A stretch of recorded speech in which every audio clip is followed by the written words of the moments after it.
नमस्कार, हमारा उत्तराखंड में आपको बहुत बहुत स्वागत। मैं हूं प्रियंका। सबसे पहले बात करेंगे आज की हेडलाइंस की।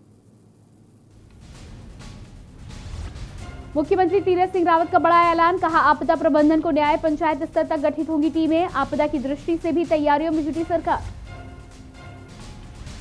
गैरसैंण मंडल की घोषणा को समाप्त करने की संभावना के बीच पूर्व मुख्यमंत्री का बयान, कहा संबंधित लोगों से बातचीत करके गैरसैंण मंडल की घोषणा की थी। कुंभ में नेगेटिव रिपोर्ट अनिवार्य, झंडा मेला में आने से पहले करा लें जांच। जिलाधिकारी ने मेले को लेकर जारी किया आवश्यक दिशा निर्देश। आस्था और आकर्षण का केंद्र बनेगा 141 फुट ऊंचा डमरू त्रिशूल, 80 लाख में हुआ तैयार। श्री पंच दशानम जूना अखाड़ा डमरू त्रिशूल करेगा स्थापित। आज से मेला क्षेत्र में बिना मास्क घूमने वालों की खैर नहीं, पुलिस काटेगी चालान। कोरोना संक्रमण के बढ़ने के बाद सतर्क हुई कुंभ पुलिस। आईपीएल की तर्ज पर शारजाह में होगा डीपीएल। क्रिकेट लीग में 6 टीमें करेंगी प्रतिभाग। अलग अलग राज्यों से 9 दिव्यांग खिलाड़ी लेंगे हिस्सा। आप देख रहे हैं के न्यूज, खबरों का सारथी। बात करते हैं खबर की। डोईवाला में उत्तराखंड टीवी पत्रकार संघ, श्रमजीवी पत्रकार यूनियन और स्टेट प्रेस क्लब द्वारा आयोजित चौथे होली मिलन समारोह में गढ़वाली कुमाऊनी गीतों के साथ ही लोक कलाकारों के सांस्कृतिक कार्यक्रमों में शानदार प्रस्तुति की। तो वहीं कार्यक्रम में मुख्य अतिथि विधानसभा अध्यक्ष प्रेमचंद अग्रवाल ने फूलों की होली को बेहद शानदार बताया और कार्यक्रम में उपस्थित लोगों के साथ होली खेली। इस मौके पर पत्रकारों के साथ सोशल मीडिया एक्टिविस्ट पत्रकारों के रूप में उमेद बोरा, भारत भूषण, मोहित उनियाल को भी सम्मानित किया गया।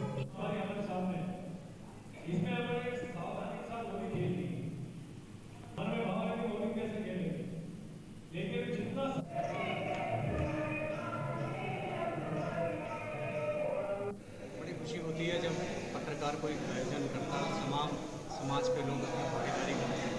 हम हमेशा समाज के लोगों के साथ उनकी बातों को कहने के लिए अपनी भागीदारी उपस्थित दर्ज कराते हैं। इस तरीके से डोईवाला में टीवी पत्रकार संघ, संजीव पत्रकार यूनिवर्सिटी प्रेस क्लब में संयुक्त रूप से राजकुमार अग्रवाल जी के तत्वाधान में जो कार्यक्रम आयोजन किया, वाकई में काबिल तारीफ है। अब समय ये आ गया कि रंगों से बचा जाए, क्योंकि रंग चाहे किसी भी तरीके के हों ज़रूर नुकसान पहुंचाते हैं। तो इसलिए ये फूलों की होली किसी तरीके का नुकसान नहीं पहुंचाती। और इस प्रेम के त्यौहार में जो पहले चलता था, जो राधा कृष्ण के ज़माने से चलता आ रहा है। भले ही विधानसभा चुनाव में अभी 1 साल का वक्त बचा हो, लेकिन राजनीतिक दल अपने कार्यकर्ताओं को लेकर आगामी विधानसभा चुनाव को लेकर रणनीति तैयार करने में जुट गए हैं। कांग्रेस के राष्ट्रीय सचिव प्रकाश जोशी जिला मुख्यालय रुद्रपुर पहुंचे, जहां पर उन्होंने कांग्रेस कार्यकर्ताओं संग बैठक की। इस दौरान उन्होंने आगामी विधानसभा चुनाव को लेकर कार्यकर्ताओं को एकजुट होने का आह्वान किया। इस दौरान राष्ट्रीय सचिव प्रकाश जोशी ने बताया कि आज बैठक संगठन के विस्तार और बूथ कमेटी के गठन को लेकर चर्चा की गई है। आज जनपद के 9 विधानसभाओं के कार्यकर्ताओं को बैठक में आमंत्रित किया गया है। लेकिन मैं कांग्रेस का एक सच्चा विद्वान हूँ। संगठन में हम लोग बहुत कमजोर हैं। अगर हमने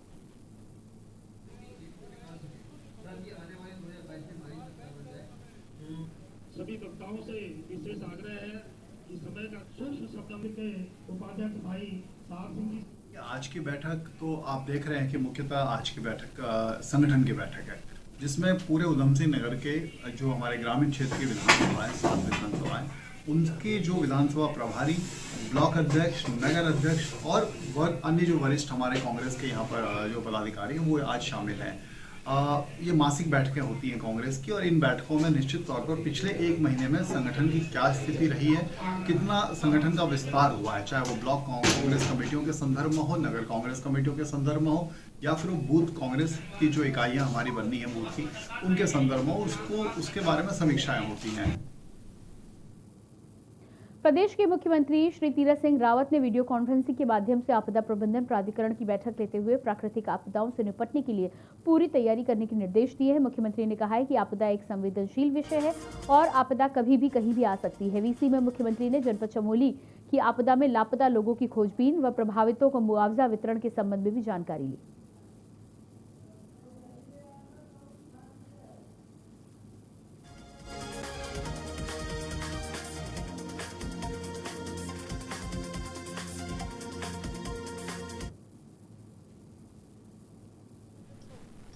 राशि भी उपलब्ध करा रहे हैं और सभी लोगों को सहायता राशि भी भेजी जा चुकी है, जितने भी लोगों की बॉडीज आइडेंटिफाई हुई हैं। इसके अतिरिक्त जो मिसिंग लोग हैं उनके लिए एक जीओ भी आया है एसओपी के संबंध में कि किस प्रकार से उनका डेथ सर्टिफिकेट जारी किया जाए, क्योंकि उसके पश्चात ही उनको कॉम्पनसेशन दिया जा सकता है। तो इसके लिए भी सभी डीएम्स को हम लोगों ने फरवरी में ही लेटर लिखा था, जिनमें से 77 लोगों की फाइलें आ भी गई हमारे पास और उन लोगों का भी अब हम प्रारंभिक आदेश जारी कर। कैबिनेट मंत्री अरविंद पांडे के सुपुत्र अतुल पांडे ने छात्रों को किट देकर सम्मानित किया। आपको बता दें कि कैबिनेट मंत्री अरविंद पांडे की ओर से चलाए जा रहे खेल महाकुंभ को देखते हुए खेल प्रतियोगिता का आयोजन किया गया, जिसमें न्यू एरा पब्लिक स्कूल के छात्र ने बाजी मारी है, जिसको देखते हुए उनका एक प्रशिक्षण शिविर लगाया गया था जो 20 दिवसीय था। यह 8 मार्च से शुरू हुआ था, 27 मार्च को इसका समापन हो रहा है। तो इन बच्चों को कबड्डी और फुटबॉल का प्रशिक्षण दिया गया, जिसके बाद उनको विभाग द्वारा उपलब्ध कराया गया। वहीं स्कूल के प्रबंधक रविंद्र पाल का कहना है कि हम खेल को बढ़ावा देने के लिए बच्चों पर विशेष ध्यान दे रहे हैं।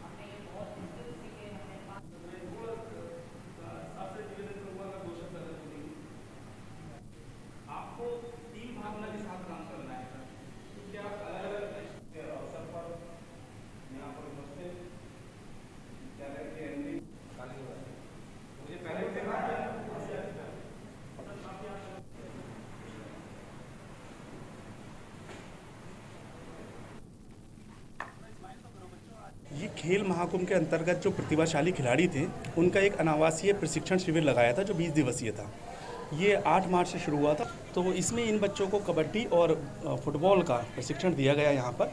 उसके बाद इनको विभाग द्वारा किट भी उपलब्ध कराई गई है और विभाग द्वारा इनको आगे जो भी आगामी खेल होंगे उनमें प्रतिभाग भी कराया जाएगा। खेल महाकुंभ को 2017 से जब मेरे पिताजी युवा कल्याण मंत्री बने और खेल मंत्री बने इस प्रदेश के, तो उन्होंने इस खेल महाकुंभ को शुरुआत करी, जो कि पिछले वर्ष कोरोना ने उस पर ब्रेक लगा दी थी, लेकिन अब फिर उसको चालू किया है, जिसका आज समापन है। उस समापन के कार्यक्रम में मुझे रहने का सौभाग्य प्राप्त हुआ। साथ ही यहाँ पे बच्चों को पुरस्कृत करने का भी सौभाग्य मिला। कैबिनेट मंत्री अरविंद पांडे द्वारा आयोजित होली मिलन समारोह में क्षेत्र के गणमान्य लोगों ने कैबिनेट मंत्री अरविंद पांडे को होली की बधाई देते हुए उनको गुलाल लगाकर होली मनाई।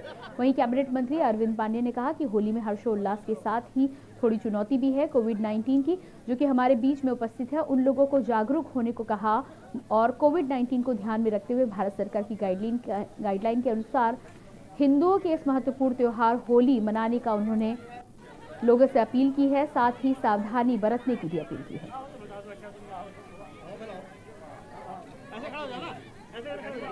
होली का पर्व हमारे देश, हमारी संस्कृति का प्रमुख त्यौहार है और इस पावन पवित्र त्यौहार की मैं आपके माध्यम से प्रदेशवासियों को, अपने विधानसभा वासियों को, पूरे देशवासियों को जो लोग मेरी आवाज़ को सुनना है, मैं सबको इस पवित्र त्यौहार की बहुत बहुत शुभकामना देता हूँ, बधाई देता हूँ। साथ ही मैं सबसे हाथ जोड़कर निवेदन करना चाहूँगा कि इस उल्लास के साथ साथ थोड़ी चुनौती भी है और वो चुनौती कोविड-19 की है।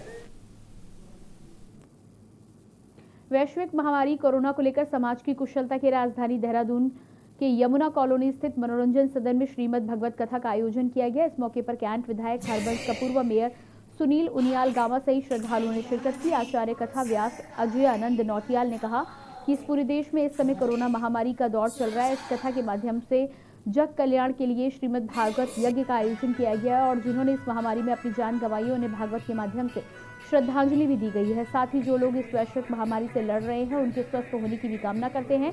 उन्होंने साथ ही ये भी कहा कि होली का त्योहार बाहरी रंगों से न मनाकर फूलों की होली का आनंद लिया जाए। साथ ही लोगों को चाहिए कि स्वदेशी अपनाएं और विदेशी परंपराओं को त्याग कर भारतीय संस्कृति को अपनाएं।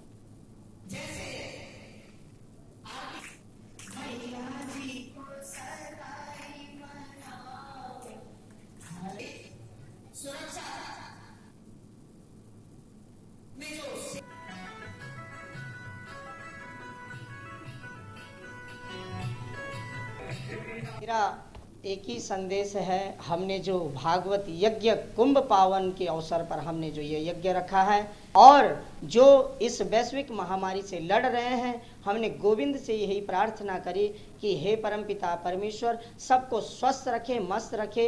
ये जो महामारी, ये जो काल आया है, ये सब दूर हो करके गोविंद सबके कष्ट को दूर करें। देहरादून की रायपुर थाना पुलिस ने करीब 1000 उपनल कर्मचारियों पर महामारी एक्ट में मुकदमा दर्ज कर लिया। दरअसल 25 मार्च को उपनल कर्मचारियों ने मुख्यमंत्री आवास का घेराव किया था। आरोप है कि बिना अनुमति के भीड़ एकत्रित होने के साथ ही मुख्यमंत्री आवास घेराव के दौरान कोविड की गाइडलाइंस का उल्लंघन किया गया, जिसके बाद पुलिस ने मुकदमा दर्ज किया है। वहीं इस मामले में राजनीति भी शुरू हो चुकी है। कांग्रेस प्रदेश अध्यक्ष प्रीतम सिंह का कहना है कि लोकतंत्र में जनता को प्रदर्शन करने का अधिकार है, लेकिन सरकार ने घबराहट में मुकदमे दर्ज किए हैं। सरकार को चाहिए कि कर्मचारियों पर दर्ज मुकदमों को वापस लेने के साथ ही कर्मचारियों की मांगों का निस्तारण भी किया जाए।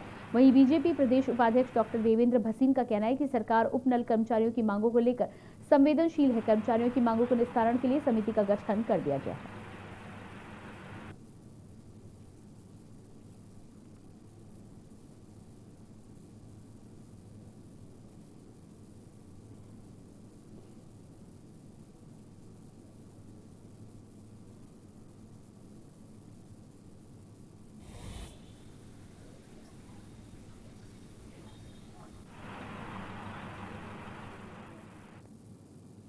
जल ही जीवन है किनारे पर सरकार करोड़ों रुपए खर्च करने का दावा करती है, लेकिन जल विभाग के अधिकारी इस नारे पर पलीता लगाते नजर आ रहे हैं, जिसका उदाहरण मंगलौर कस्बे में देखने को मिल जाएगा।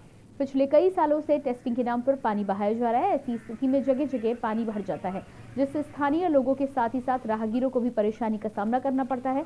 जबकि पेयजल व्यवस्था को दुरुस्त करने के लिए कई बार स्थानीय लोगों ने प्रशासन से गुहार लगाई है, लेकिन जल विभाग की लापरवाही से शुद्ध पेयजल नालियों में बहाया जा रहा है। वहीं नगर पालिका अधिशासी अधिकारी अजहर अली ने बताया कि पिछले कई महीनों से जल विभाग ने सड़क खोद रखी है और टेस्टिंग के नाम पर पानी छोड़ा जाता है, जिससे कई जगह जल भराव की समस्या उत्पन्न हो जाती है। कई बार उनको नोटिस दिया जा चुका है, लेकिन इस बार उनके उच्च अधिकारियों को इस मामले में अवगत कराया जाएगा। साथ ही समस्या का निदान भी जल्द ही कराया जाएगा।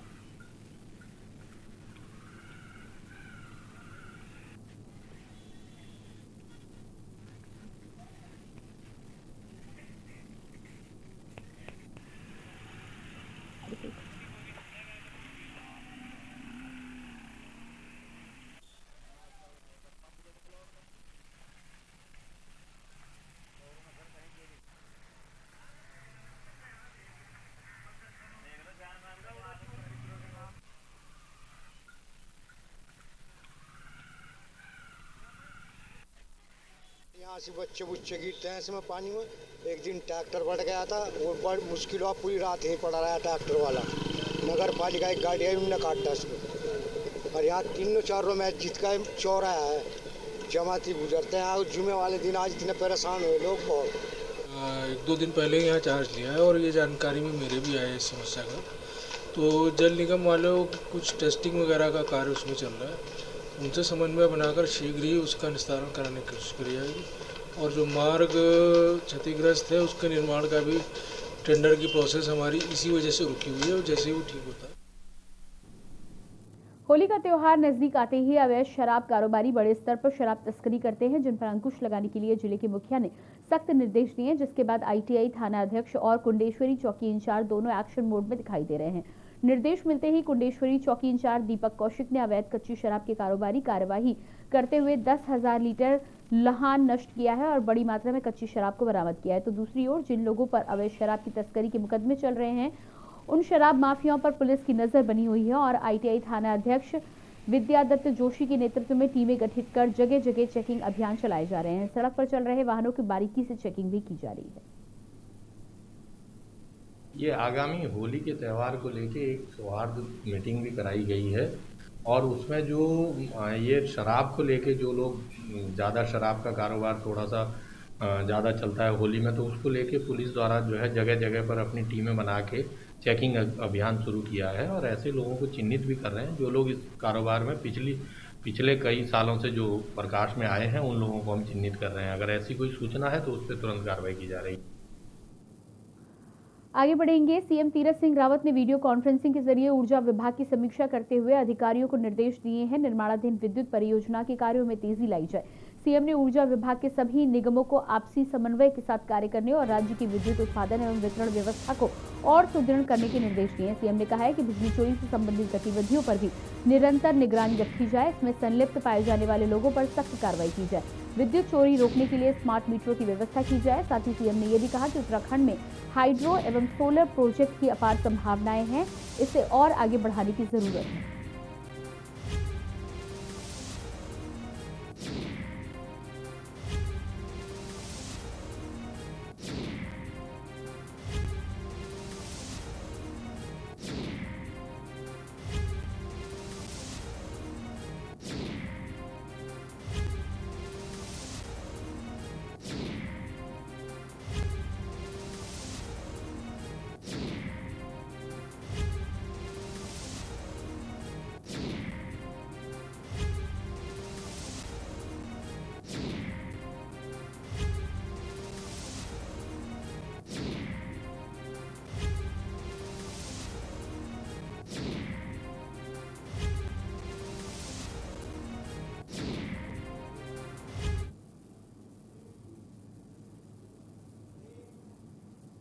और फिलहाल वक्त तो चला एक छोटे से ब्रेक का, जल्द होते हैं यहाँ से।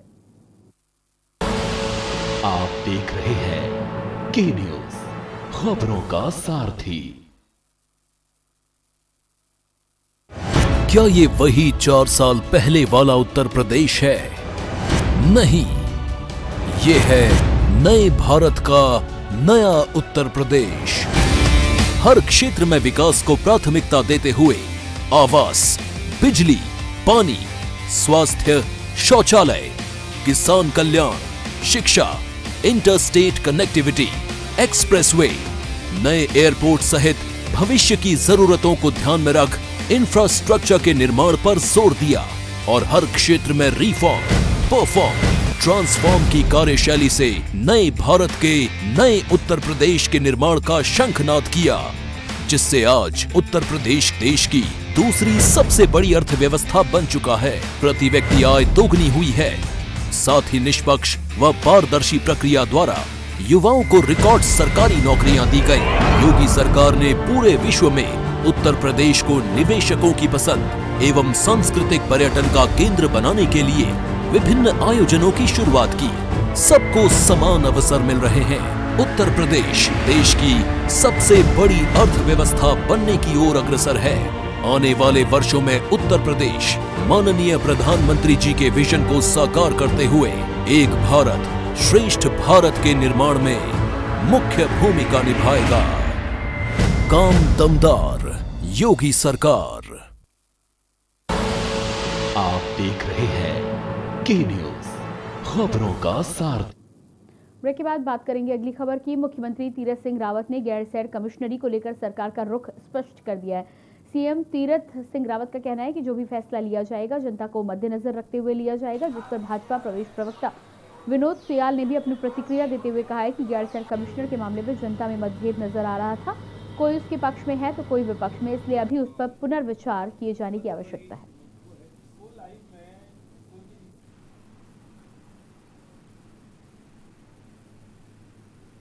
वो जो गैरसैंण कमिश्नरी का मामला था उसमें जनता में कुछ मतभेद नजर आ रहा था। कोई पक्ष उसको बनने के पक्ष में था, कोई चाह रहा था वो न बने, इसलिए उस पर पुनर्विचार किया गया और उस पर पुनः ये देखा जा रहा है कि इसे बनाया जाए, इसलिए उसको फिलहाल उसको पुनर्विचार के रख दिया गया। फिलहाल उस पर स्टे कर दिया गया है माननीय मुख्यमंत्री जी द्वारा। और वो क्योंकि वो कोई भी सरकार हो, लोकतंत्र में रोल बैक करने में ज़्यादा परेशानी नहीं होनी चाहिए। तीरथ सिंह रावत ने गैरसैंण कमिश्नरी को लेकर के सरकार का रुख स्पष्ट किया है। उनका कहना है कि अब वो जो भी करेंगे जनता को मद्देनजर रखते हुए ही करेंगे, जैसा जनता चाहेगी वो वैसा ही करेंगे। तो अब देखना ये होगा कि गैरसैंण कमिश्नरी को लेकर के तीरथ सिंह रावत का क्या फैसला होता है। वीडियो जर्नलिस्ट खुशवंत चौधरी के साथ मैं शिवांगी आर्या, के न्यूज़, देहरादून।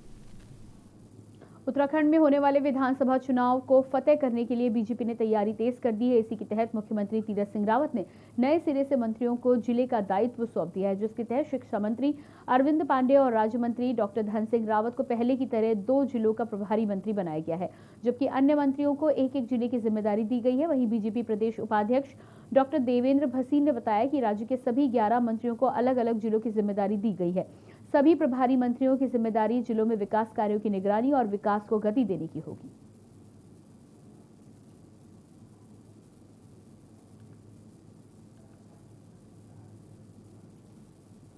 माननीय मुख्यमंत्री श्री तीरथ सिंह रावत जी ने जिला स्तर पर और जमीनी स्तर पर विकास को तेज गति देने के लिए प्रदेश सरकार के सभी 11 मंत्रियों को अलग अलग जिलों का प्रभारी मनोनीत किया है और उनसे अपेक्षा की गई है कि वे जिला नियोजन अनुश्रवण समिति और विकास कार्यों का पर्यवेक्षण करेंगे। और अभी हमारे प्रदेश के माननीय प्रभारी श्री दुष्यंत जी भी देहरादून आए थे और उन्होंने मंत्रियों से बातचीत की है। तो सरकार जो है वो जमीनी स्तर तक विकास को तेजी से ले जाने के प्रति पूरी तरह गंभीर है। उत्तराखंड सरकार ने भी कोरोना वायरस के बढ़ते प्रकोप के बीच नई गाइडलाइंस जारी की है। राज्य सरकार की तरफ से जारी गाइडलाइंस के मुताबिक होली में जहां होलिका जलनी है, वहां की क्षमता के हिसाब से सिर्फ 50% लोगों को ही मौजूद रहने की अनुमति दी गई है। 60 साल से ज्यादा और 10 वर्ष से कम आयु के लोग, गंभीर बीमारी से पीड़ित लोगों को भी समारोह में नहीं जाने की हिदायत दी गई है। वहीं कंटेनमेंट जोन में होली पूर्णतः प्रतिबंधित रहेगी। लोगों को अपने घरों में त्योहार मनाने की अनुमति मिल गई है। साथ ही लोगों को रंगों से परहेज करने की सलाह भी दी गई है।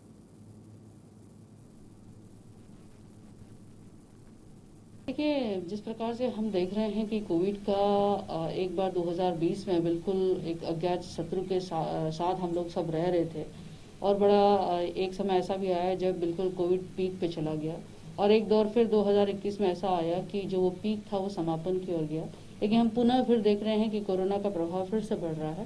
तो ये आवश्यक हो गया था सरकार के लिए कि इस होली या ऐसे हमारे जो भी आगे के कार्यक्रम हों उसमें जो है किस प्रकार से कोविड को मद्देनजर रखते हुए एसओपी जारी की जाए। तो सरकार ने होली के दौरान में एसओपी जारी की है। लक्सर के शिवगढ़ होली मिलन कार्यक्रम में पहुंचे गन्ना एवं चीनी उद्योग मंत्री स्वामी यतीश्वरानंद का कहना है कि केवल गन्ना समन्वधि को ही नहीं बल्कि दूसरे विभागों से संबंधित शिकायतों पर भी वो जल्द ही एक्शन लेंगे। उन्होंने ये भी कहा है कि सभी विभागों के अधिकारी कर्मचारियों को स्पष्ट संदेश दे दिया गया है कि वो जनता के कामों में किसी भी प्रकार की लापरवाही न बरते, वरना सरकार की तरफ से कार्रवाई की जाएगी। साथ ही उन्होंने ये भी दावा किया कि किसानों की तमाम समस्याओं के खात्मे के लिए खास रोड मैप बनाया गया है।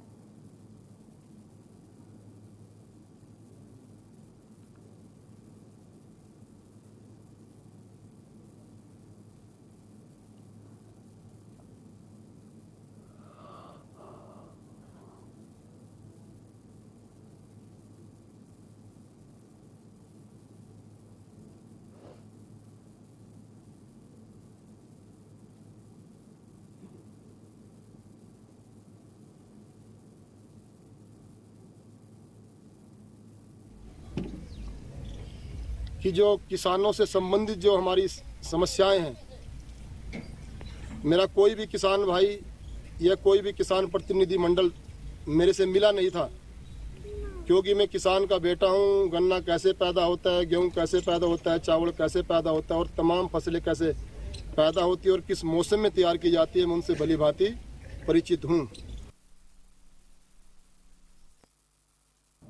और फिलहाल इस बुलेटिन में इतना ही। ताज़ा जानकारी के लिए आप बने रहिए के न्यूज़ इंडिया के साथ। नमस्कार।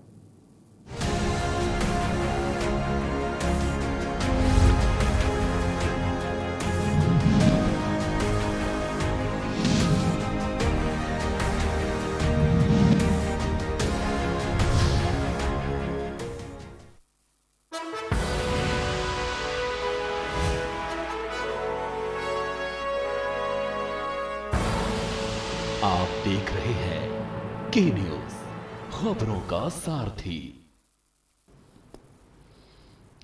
नमस्कार।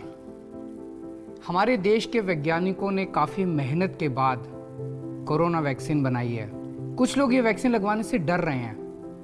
मैं उन्हें बताना चाहता हूँ कि ये वैक्सीन पूरी तरह से सेफ है। मैं खुद